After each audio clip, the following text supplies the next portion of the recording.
يا الله، انا كده ماليش مستقبل. وانا استحق الدرجة دي فعلا؟ انا التزمت وذاكرت وحضرت دروس اونلاين واوفلاين وتابعت محاضرات على النت، وفي الاخر ده اللي اخدته.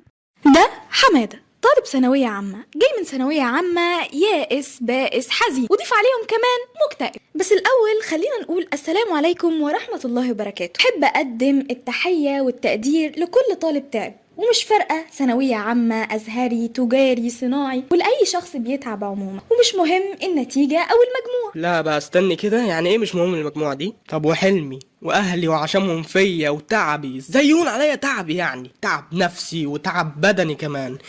يا خسارة اللي راح كله. لو كملت كده يا صديقي فيا خسارة اللي راح واللي جاي كمان. كده كده مش فارقة. بص، هي هتفرق، وعموما انت لازم تعرف وتؤمن ان ربنا مطلع على كل شيء، فلو انت فعلا اجتهدت فعوضك هيجيلك في الدنيا قبل الاخرة، لانك مطالب بالسعي وهتؤجر عليه. طيب ربنا مطلع على مجهودي، ليه ما جبتش الدرجة اللي انا عاوزها؟ ليه ما دخلتش الكلية اللي تناسب مجهودي ده؟ بص، في الاول كده استغفر ربنا واستعيذ بالله من الشيطان الرجيم، وتعالى نفكر انا وانت كده مع بعض. مش ممكن حلمك ده يبقى شر ليك مش خير؟ ممكن انت ما تقدرش تستحمل نظام الكلية دي وتبقى قاع في كلية قمة للأسف يعني؟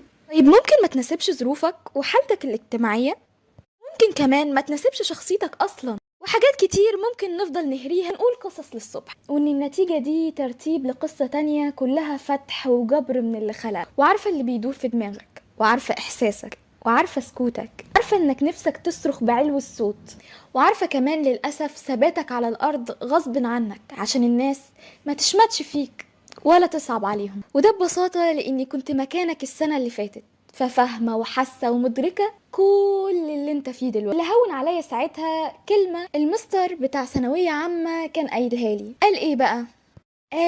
قال ازعل وخد حقك في الزعل، بس وانت بتزعل كون محترم مع ربنا، وما تنساش ان الطريق لسه طويل، ويا بخت اللي ربنا اختار له ولا خيره. وجملة ان الطريق لسه طويل دي فيها كلام كتير قوي، بس اللي اقدر اقوله دلوقتي ان حياة المدارس كلها في كوم، وحياة الجامعة دي كوم تاني خالص. ان شاء الله يبقى لينا كلام تاني مع بعض، بس تكون هديت واخدت حقك كله في الزعل والصياح، وانا الزمان هدني، وانا اللي حياتي عندتني، وقلوب سودا ونكد كتير لغاية ما تشبع.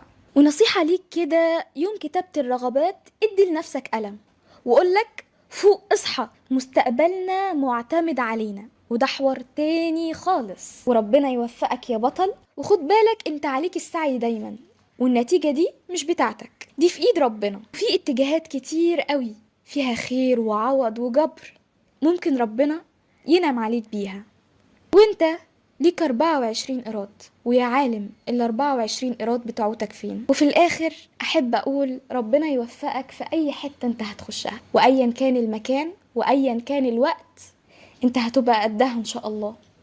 على كده 68% دي تدخلني طب بيطري عادي، يعني ما فرقتش كتير بني ادمين من حيوانات يعني. نسكيب اللي هو قاله خالص ده، بس المهم انت فاهمني صح؟